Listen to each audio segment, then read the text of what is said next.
आइए हम लोग चल रहे हैं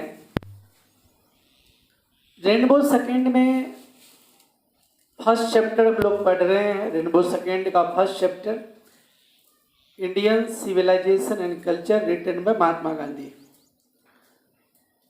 तो आज हम लोग 10 से पढ़ेंगे। 10 के पहले पढ़ चुके हैं। और सबसे पहली बात तो ये है कि आप भी जब इसको पढ़ेंगे तो आप सामने में बुक को रखेंगे, रेनबो सेकेंड को, और जिस तरह से मैं बोला हूँ उस तरह से आप पढ़िएगा। I am no hater of the West. I am no hater of the West. I am thankful to the West for many a thing I have learned from Western literature. I am no hater of the West. मैं पश्चिमी देशों के प्रति घृणा नहीं करता, या मैं पश्चिमी देशों का घृणा करने वाला नहीं हूँ। हेट वर्ब होता है। हेट का मतलब घृणा करना होता है। अगर उसमें आप ईयर लगा दीजिएगा हेटर हो जाएगा, और वह हो जाएगा नाउन। हेटर का मतलब घृणा करने वाला। तो महात्मा गांधी कहते हैं कि मैं पश्चिमी देशों से घृणा नहीं करता हूँ या नहीं करने वाला हूँ। But I am thankful to the West for many a thing I have learnt from Western literature. I am thankful. Thankful means होता है कृतज्ञ, आभारी, एहसानमंद। मैं आधुनिक सभ्यता के प्रति कृतज्ञ हूँ। For teaching me that if I want India to rise to its fullest height। आगे महात्मा गांधी कहते हैं कि मैं पश्चिमी देशों के प्रति कृतज्ञ हूँ अनेक चीज़ों के लिए जिसको मैं पश्चिमी साहित्य से सीखा हूँ। वेस्टर्न लिटरेचर का मतलब पश्चिमी साहित्य। लर्न का भीतरी लर्नड होता है। But I am thankful to modern civilization for teaching me that if I want India to rise to its fullest height। Thankful तो बता ही दिए। मॉडर्न सिविलाइजेशन आधुनिक सभ्यता। टीच मतलब पढ़ाना सिखाना। तो यहाँ पर महात्मा गांधी कहते हैं मैं आधुनिक सभ्यता के प्रति कृतज्ञ हूँ, मुझे सिखाने के लिए कि मैं भारत को ऊंचाई पर ले जाना चाहता हूँ। भारत को ऊंचाई पर उठाने के लिए मैं आधुनिक सभ्यता के प्रति कृतज्ञ हूँ, क्योंकि मैं भारत को ऊंचा उठाना चाहता हूँ। मतलब इसका अर्थ है कि भारत को ऊंचा उठाने के लिए जो ज्ञान आधुनिक सभ्यता से महात्मा गांधी सीखे उसके प्रति कृतज्ञ हैं, एहसानमंद हैं। I must tell my countryman frankly that after years and years of experience of modern civilisation. I must tell my, must मतलब अवश्य चाहिए, कंट्रीमैन मतलब देशवासी, फ्रैंकली मतलब स्पष्ट रूप से, ईयर्स एंड ईयर्स मतलब वर्षों, एक्सपीरियंस मतलब अनुभव।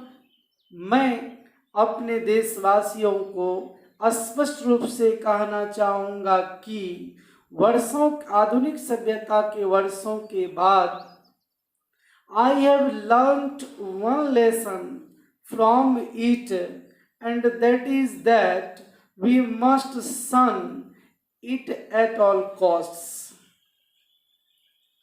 I have learned one lesson। मैं एक ज्ञान सीखा हूँ पश्चिमी सभ्यता से कि हम लोगों को किसी भी कीमत पर इससे दूर रहना चाहिए। सन मतलब किसी से दूर रहना वर्ब है सन। एट ऑल कॉस्ट मतलब होता है किसी भी कीमत पर। तो मतलब इसको पूरी तरह से एक बार देख लीजिए, ये बट से लेकर के और ये जो सेंटेंस है ये लंबा सेंटेंस है। देखिए, but I am thankful to modern civilisation for teaching me that if I want India to rise to its fullest height I must tell my countryman frankly that after years and years of experience of modern civilization, I have learnt one lesson from it, and that is that we must shun it at all costs. But से मैं हिंदी लगाना आरंभ करता हूँ, लेकिन मैं आधुनिक सभ्यता के प्रति कृतज्ञ हूँ सीखने के लिए। यहाँ पर आधुनिक सभ्यता से मतलब आधुनिक सभ्यता से जो कुछ सीखा है महात्मा गांधी सीखे हैं उसके प्रति कृतज्ञ हैं। अगर मैं भारत को ऊंचाई पर ले जाना चाहता हूँ और उसके लिए जो कुछ सीखा हूँ, मैं आधुनिक सभ्यता के प्रति कृतज्ञ हूँ। I must tell my countryman, मैं अपने देशवासी से स्पष्ट रूप से कहना चाहूँगा, आधुनिक सभ्यता के वर्षों के अनुभव के बाद मैंने एक ज्ञान सीखा है कि हम लोगों को भारतीय सभ्यता, हम लोगों को मॉडर्न सिविलाइजेशन से दूर रहना चाहिए। 11th में आइए, what is that modern civilisation? आधुनिक सभ्यता क्या? क्वेश्चन है यह, महात्मा गांधी खुद क्वेश्चन कहते हैं आधुनिक सभ्यता क्या है। फिर इसका जवाब भी महात्मा गांधी ही देते हैं, it is the worship of the material. Material का मतलब धन दौलत संपत्ति को मेटेरियल कहते हैं, भौतिकता को जिसको आप कह सकते हैं। यह धन दौलत भौतिकता की पूजा करना ही आधुनिक सभ्यता। कोई पूछे what is the modern civilisation, तो इसका उत्तर आप कह सकते हैं it is the worship of the material, it is the worship of the brute in us. हम लोगों में जो क्रूरता है उनकी पूजा करना ही आधुनिक सभ्यता है। इट इज अनएडल्टरेटेड मेटेरियलिज्म, यह पूर्ण रूप से भौतिकवाद है। अनएडल्टरेटेड मतलब पूर्ण लिखाए थे, बताए भी थे। मेटेरियलिज्म मतलब भौतिकवाद, यह पूर्ण रूप से भौतिकवाद है। And modern civilization is nothing if it does not think at every step of the triumph of material civilization. यह पूर्ण रूप से भौतिकवाद है, ये तो क्लियर है। मॉडर्न सिविलाइजेशन इज नथिंग, आधुनिक सभ्यता कुछ नहीं है अगर यह भौतिक सभ्यता के उपलब्धि पर प्रत्येक कदम अगर नहीं कुछ सोचे, तो इसका मतलब है कि आधुनिक सभ्यता कुछ नहीं है। मतलब आधुनिक सभ्यता सिर्फ भौतिक सभ्यता की उपलब्धि पर ही सोचता है। 12 में ट्रायम्फ मतलब उपलब्धि होता है, वर्ड इसका हम बता चुके। नथिंग मतलब कुछ नहीं होता है, ट्रायम्फ मतलब उपलब्धि होता है। मेटेरियल सिविलाइजेशन का मतलब धन दौलत वाली सभ्यता, भौतिक सभ्यता। It is perhaps unnecessary, if not useless, to weigh the merits of the two civilizations. शायद यह अनावश्यक है, बेकार नहीं है। वे का अर्थ मापना, मेरिट्स मतलब गुण, विशेषता। ऑफ द टू सिविलाइजेशन, दो सभ्यता के गुण को मापना बेकार नहीं है लेकिन अनावश्यक है। मैं आप लोगों से एक चीज़ जरूर मैं पूछना चाहता हूँ कि आप लोग हमेशा ये सोचते रहते हैं कि निंदा करना चाहिए या नहीं करनी चाहिए, मतलब निंदा हम लोग करें या नहीं करें। तो निंदा करे या नहीं करे यह बात हम लोग कैसे जानेंगे, निंदा करे या नहीं करे? तो देखिए, निंदा सही भी है और गलत भी है। अगर कोई व्यक्ति गड्ढा में गिर रहा है और आप उस व्यक्ति को जानते हैं और नहीं भी जानते हैं तो भी कोई बात नहीं। अगर और वह व्यक्ति गड्ढा में गिरने का मतलब वह किसी दूसरे व्यक्ति से वो दोस्ती कर रहा है और दूसरा व्यक्ति जो है वो बहुत करप्ट है, मतलब बेईमान है। अगर उस व्यक्ति को आप बता रहे कि भाई वह व्यक्ति बेईमान है, तो उस समय में जो आप निंदा किए यह सही है।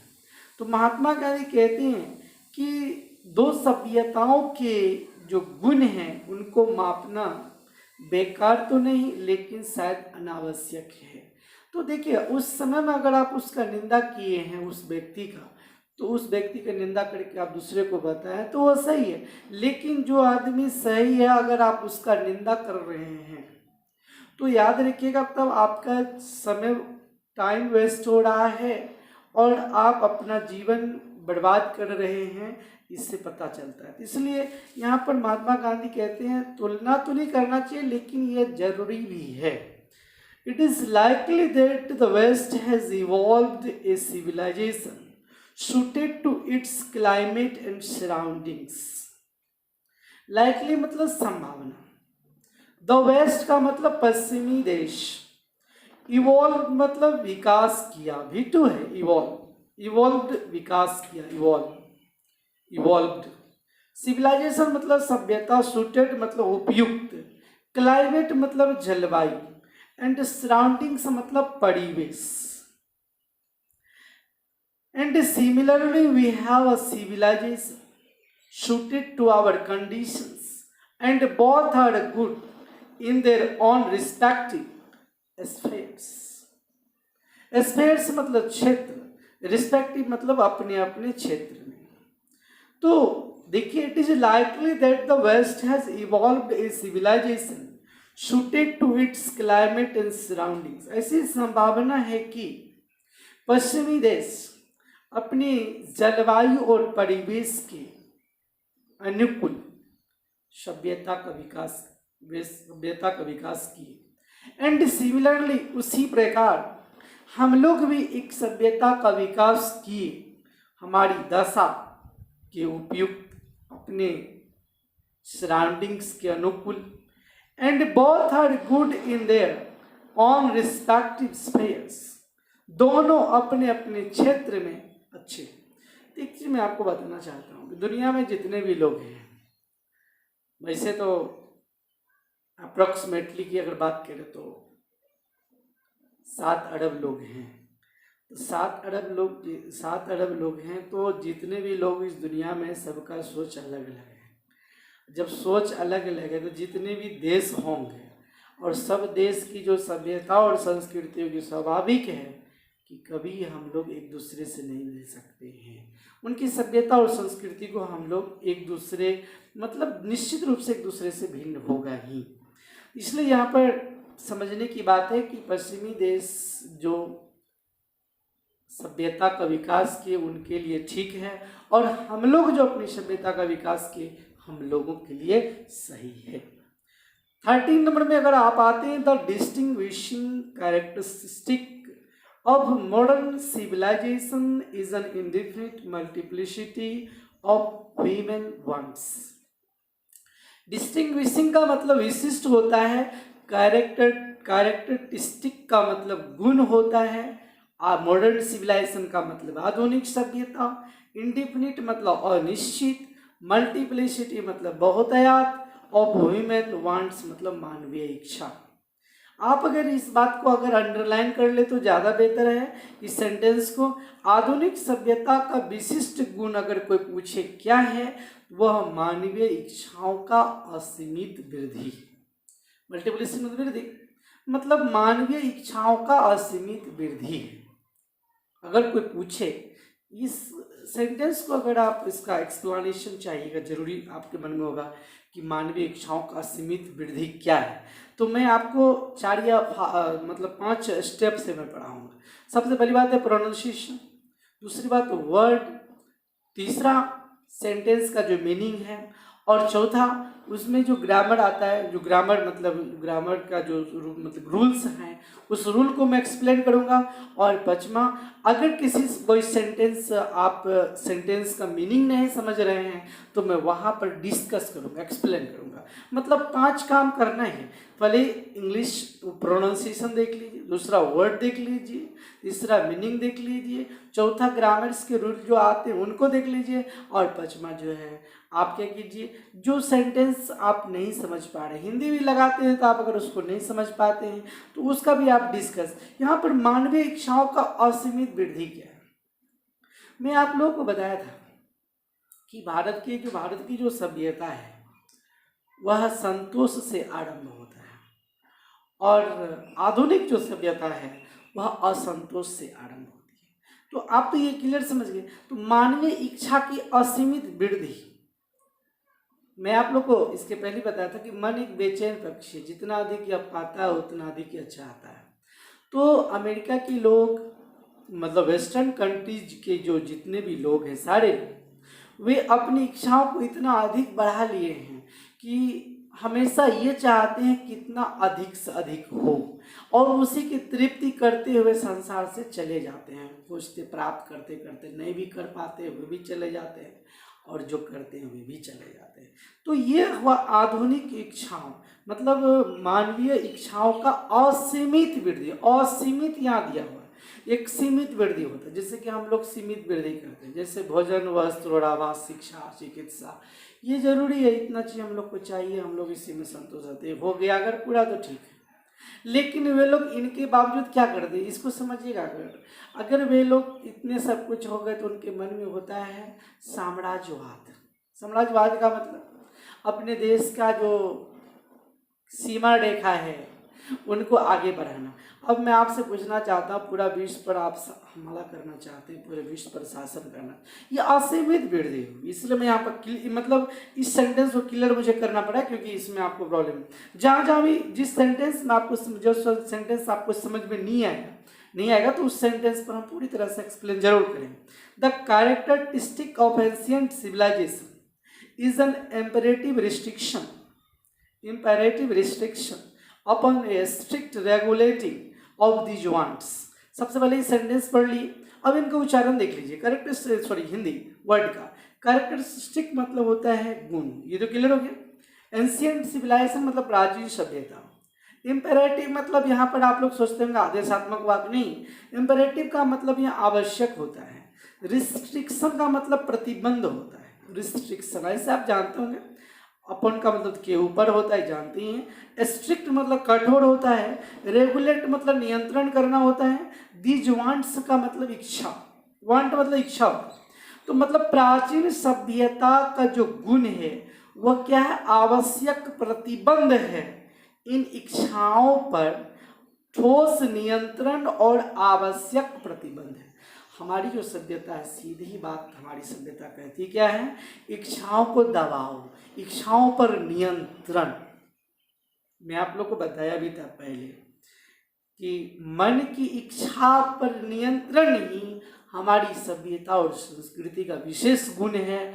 और अगर मॉडर्न सिविलाइजेशन की बात करते हैं तो मॉडर्न सिविलाइजेशन का मतलब हुआ कि मन की इच्छा को असीमित रूप से वृद्धि कर दो। क्लियर हो गया?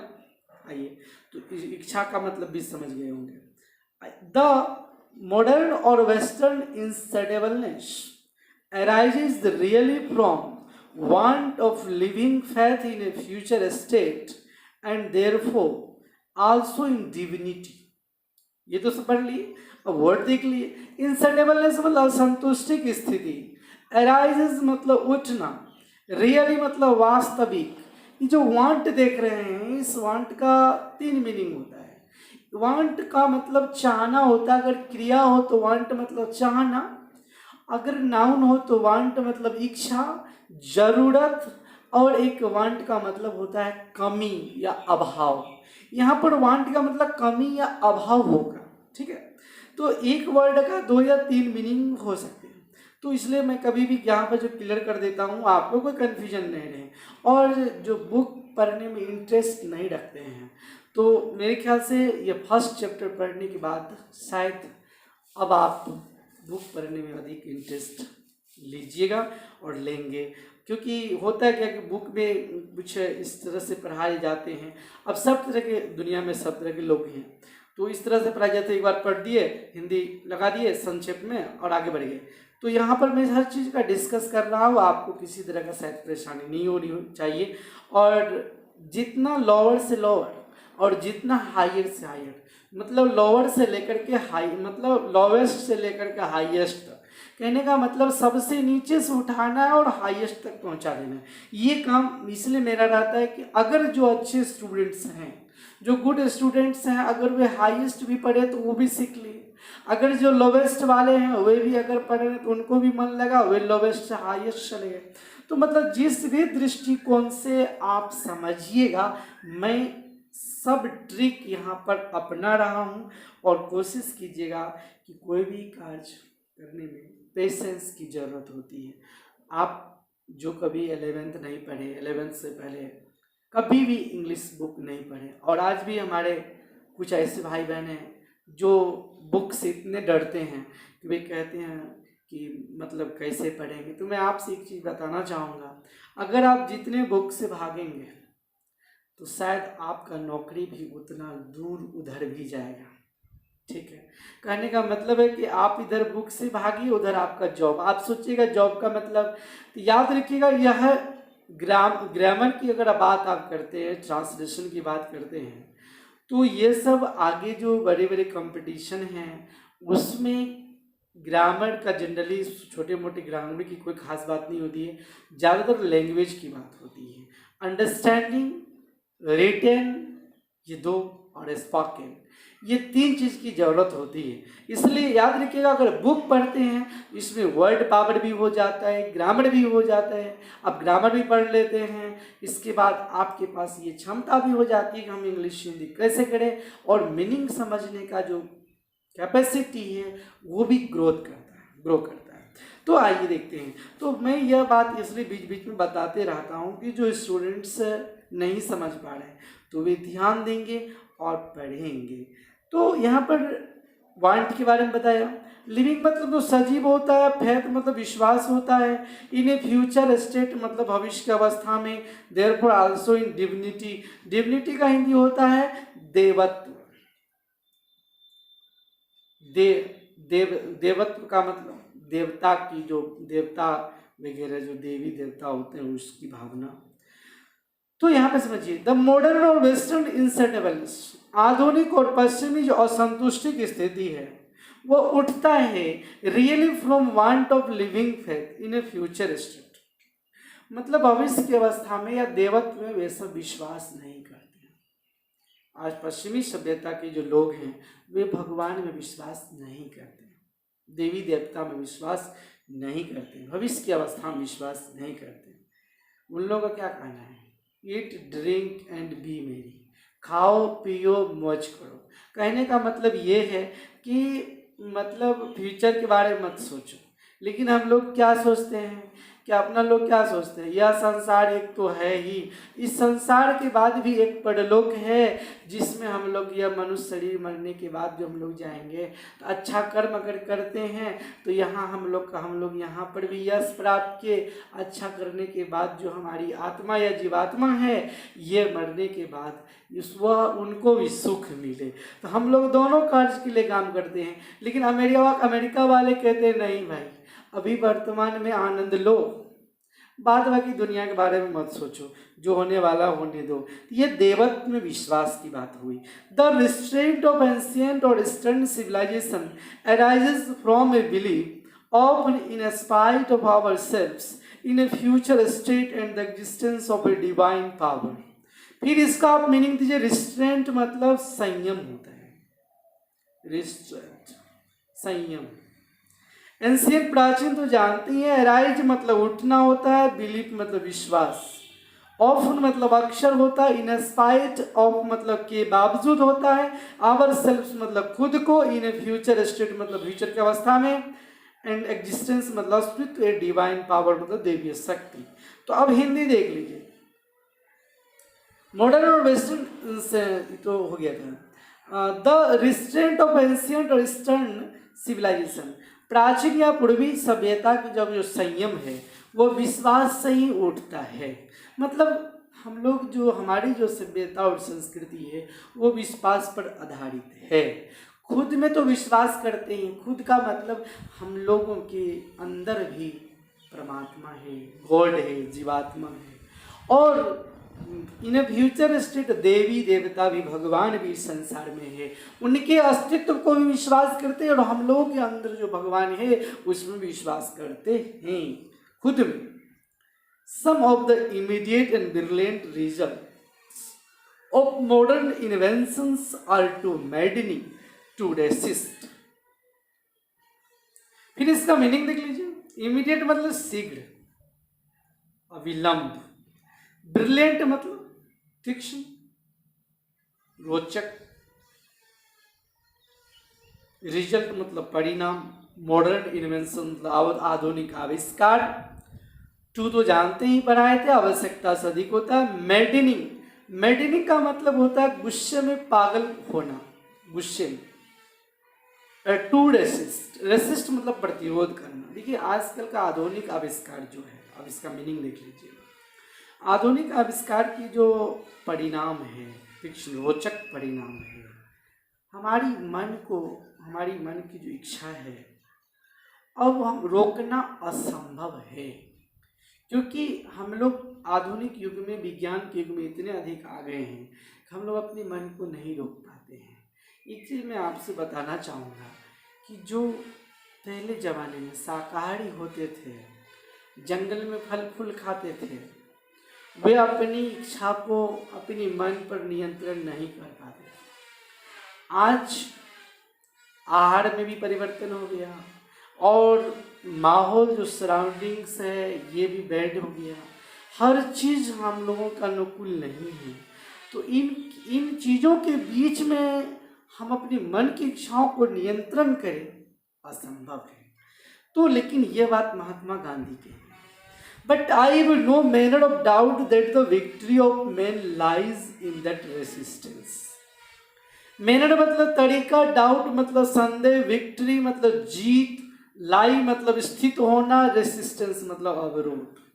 लेकिन मुझे कोई संदेह नहीं है कि मानव का जो जीत है यह इसी प्रतिरोध पर आधारित है। इसी कहने का मतलब इनका सीधा कहना है कि मनुष्य अगर जीत गया, इसका मतलब है कि मनुष्य अगर कोई जीतता है, इसका मतलब क्या हुआ कि वह अपनी मन की इच्छाओं पर नियंत्रण कर लिया। तो मैं आप लोग भी कबीर का सुने होंगे, मन के जीते मन का जीते जीत है, मन का हारे हार है। ये बात महात्मा गांधी के अनुसार हम लोग कह रहे हैं, ऐसी बात नहीं कि मैं कह रहा हूँ। महात्मा गांधी के अनुसार I have no manner of doubt that the victory of man lies in that resistance we are in danger of bartering. यहाँ पर आर साइलेंट है, ध्यान दीजिएगा। We are in danger of bartering away the permanent good for a momentary pleasure. In danger मतलब खतरा होता है, bartering मतलब वस्तुओं का आदान प्रदान करना होता है, परमानेंट गुड मतलब अस्थाई सुख, मोमेंट्री प्लेजर मतलब क्षणिक सुख। आज हम लोग क्या कर रहे हैं, क्षणिक सुख से के लिए, अस्थाई सुख से, परमानेंट जो प्लेजर है उससे दूर जा रहे हैं। एक स्टूडेंट पूछा कैसे दूर जा रहे हैं, क्वेश्चन आपके मन में हो सकता है। अस्थाई सुख से, एक बात बताइए, आप बढ़िया बढ़िया मिठाई वगैरह खा लीजिए, आप जी खाने के समय में कितना समय मान के चलिए आप खाना खाते हो, मतलब खाना खाने में कितना समय लगाते होंगे, 10 मिनट लगाते होंगे। 10 मिनट में आप बहुत रसगुल्ला खा लिए, मिठाई खा लिए। एक ही मैं आपसे बताना चाहता हूँ, आपको डायबिटीज हो गया। तो क्षणिक सुख, जीव का जो क्षणिक सुख था, तो वो क्षणिक सुख तो हम उसको ले लिए, लेकिन परमानेंट दुख हो गया कि नहीं हो गया, क्लियर हो गया।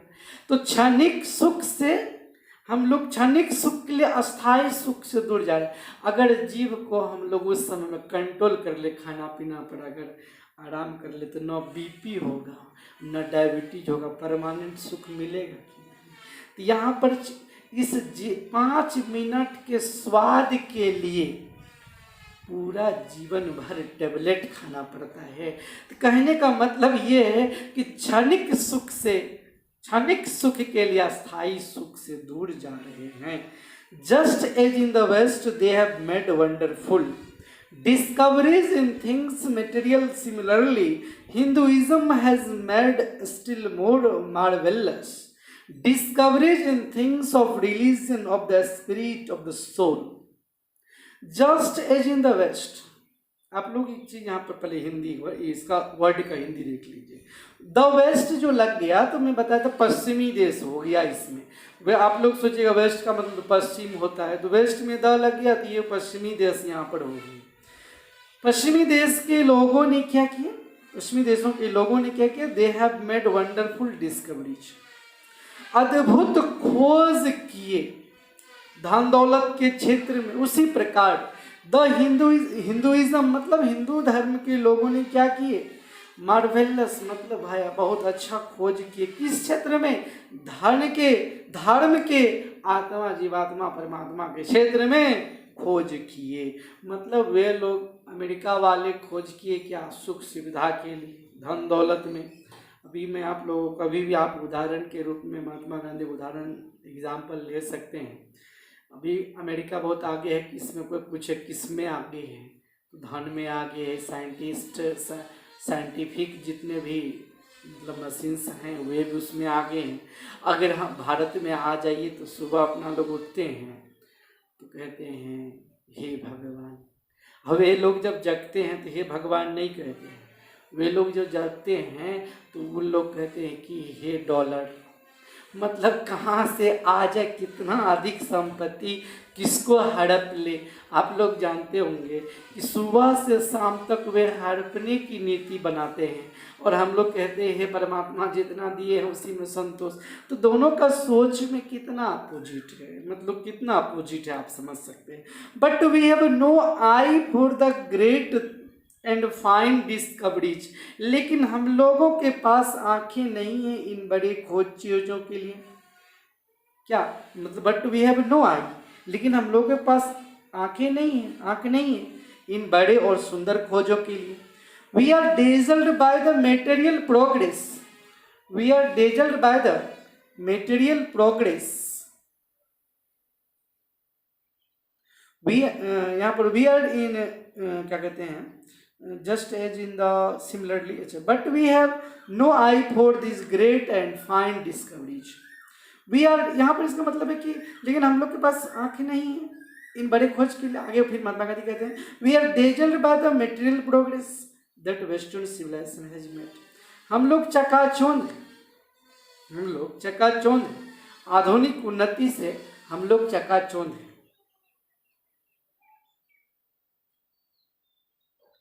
Western science has made, western science has made, विज्ञान वेस्टर्न साइंस वाले जो बनाए हैं हम लोग चकाचौंध हैं। I am not enamoured of that progress, मैं उस प्रोग्रेस से वशीभूत नहीं। महात्मा गांधी कहते हैं कि मैं उस प्रोग्रेस से वशीभूत नहीं। हम लोग चकाचौंध तो हो गए, वेस्टर्न विज्ञान ने जो कुछ बनाया हम लोग हो गए, लेकिन हम लोग उस प्रगति लेकिन मैं का मतलब यहाँ महात्मा गांधी कहते हैं कि मैं उस प्रोग्रेस से वशीभूत नहीं हूँ। इनफैक्ट वास्तव में इट ऑलमोस्ट सीम्स एज दो God in his wisdom has prevented India from progressing along those lines so that it might fulfil its special mission of resisting the onrush of materialism. देख लीजिए इसको, ये sentence long है, आप इस पर बढ़ाइएगा नहीं।